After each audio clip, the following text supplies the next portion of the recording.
Several years ago, a young man named Hayden found himself in a very common position. He was applying to college. Now, Hayden wanted to go to Swarthmore College, and beyond that, he wanted to study engineering. He got into both. Pretty impressive, but there's more.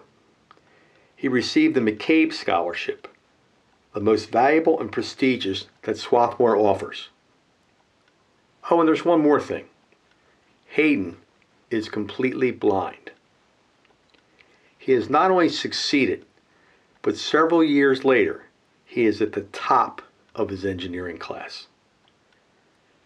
Two of his mentors at Swarthmore speak to what makes Hayden special. So he applied as a senior coming out of Springfield High School, and we have one merit award. It's a full tuition scholarship that we award every year to two seniors from Delaware, Montgomery, and Chester County. He came highly recommended by his counselors and had stellar academics, but what really drew us to him was sort of the personal qualities behind the academics. Because we employ a holistic review, not just grades and scores, but he had served on the school board in a student capacity and was quite active and engaged. And the disability, or we wouldn't call it a disability, the challenge, he sees these as challenges and helping him, achieve his goals. Really, I think, put him in a sort of a special place to bring a new perspective to things or to way to look at things. He also submitted artwork as part of his portfolio. He was an artist, and he took to art because he said, I'm losing the vision and I want to grasp what I can now. And in fact, gave one of his pieces of art to Yvette Moat, my coordinator, as a sort of thank you gift after the process. So just a gentleman at all times throughout the process. And I remember that was the committee enjoyed his humor because he told jokes, which is often a little bit risky. Again, in a 10-minute interview in front of complete strangers, sure. He was very comfortable and he was very genuine. And when you met Hayden, you knew you were meeting Hayden, and there were no airs. He was just very honest and forthright, and people were really drawn to him. And I think that's true on campus as well as a student. He's known by staff as well as faculty, and the committee definitely really took to him as well. He also has a brother with severe disabilities, and he feels it's his commitment to care for his brother and his family moving forward, and said, I'm the hope for the family, and I'm not going to stop, and nothing's going to stand in my way. It's just going to create new challenges and ones that I need to work with. His teachers couldn't be more positive in terms of who he is as a person, what he had done for the community, and also his insights into helping anyone sort of be their best self. And I think that's what Hayden really embodies, is again seeing challenges as opportunities, not disability, and I think that's pretty remarkable. We had high expectations, but to be one of the top engineer coming out of the freshman class and maintaining the highest standards, it's not that we doubted, but again, we have our own expectations of what someone might struggle with here, and that's what I really appreciate about Hayden, is just his consummate optimism and enthusiasm.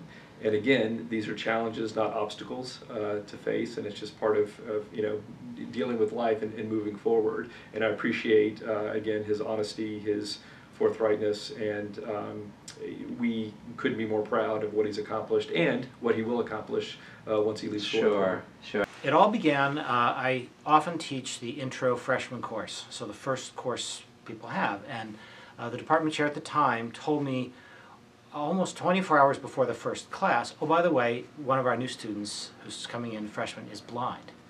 And I thought, oh my gosh, what am I going to do? I had PowerPoints.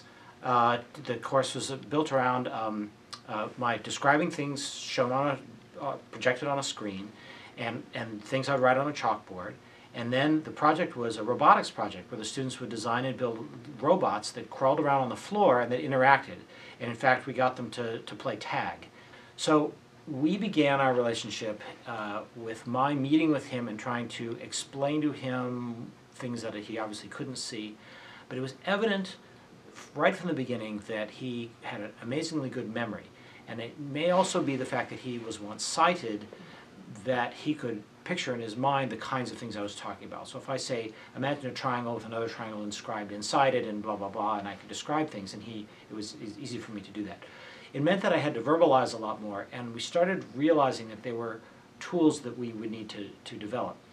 Very often when I was teaching him, I would draw a very complicated diagram with lots of elements that were connected in various ways, and I would be narrating as I was drawing.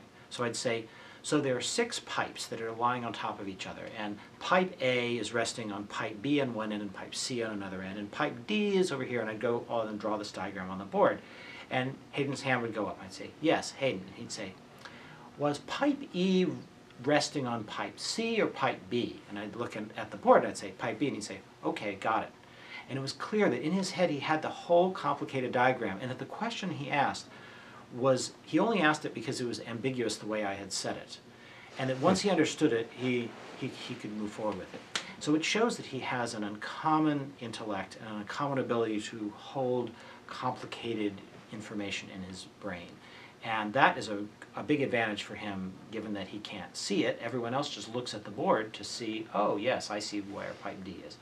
But he has to hold all that in his head. There's no mechanism. There's no way you can braille all that information into a document. He has to just hold it.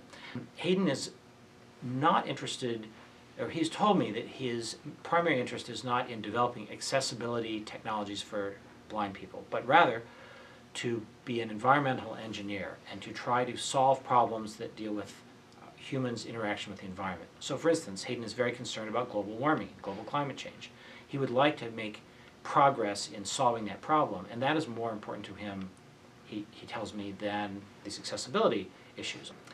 Hayden has told me that he feels that when he shows himself and how he's been able to advance, he is encouraging other people who might find themselves blind or might be blind and think, oh, well, I see that it's possible to continue to advance. And in particular, a blind student seeing Hayden and hearing about his accomplishments would say, I can be an engineer too. But because he can't see, that Hayden will solve problems differently from someone who's sighted. We're such visual animals that because he doesn't have sight, solutions may occur to him that would not occur to someone else. And so then that's an argument for blindness as a kind of a form of biodiversity among solution possibilities. That is to say that these tools that we're providing are just ways of getting information into Hayden's head, but his conceptualization of problems there may be solutions he dreams up that we wouldn't know. And so then we might get a better solution than we would otherwise get. Interesting, last summer he got a research opportunity at Purdue University. So he wasn't on our campus at all and didn't work with me at all. And it showed that he could go to a new place, set up in a dorm or an apartment, and he and Fathom could get around, and he did useful work that was very helpful and make a contribution, and that's what we want. We want, for anybody, the ability to go out and blaze new trails and make a contribution. What's for dinner at Sharples, for example? So I do. What's Sharples? Is that one of the cafeterias? Oh yeah, that's the cafeteria on campus. And so what JAWS can do that some other screen readers can't is navigate the internet really well. Which is very liberating. Tab plus U may lift shift tab plus U lift Alt D address and lamp DASH back center. Okay, so I'm gonna go to the Swarthmore dash. Title is the dash bullet tab. Gotta let it load. With tab swap There we swap go. I'm gonna wrap classified heading level jump 2. around. I'm able to navigate by the heading of the page, Athletics news which heading makes level 3. it much easier to Heading find level things. Rosen view and movie Levette enter Essing Sharples So heading level 3. Sharples, the dining hall, I Red eggs can lunch navigate main down. bar with dinner dash 4 Let's see, p.m. dinner. dash 8 p.m. Main colon chicken parmesan Main pasta with chicken marinara, parmesan. leg, Oh, good. broccoli bar with assorted meats, cheeses and pickled vegetables, dessert colon marble pound. And for the specialty line, we have antipesto bar, which might not really be special, but but what's great is that I can find this information out all on my own. I don't have to depend on other people, which is the whole objective of the way I try to work. That's fantastic. That is fantastic.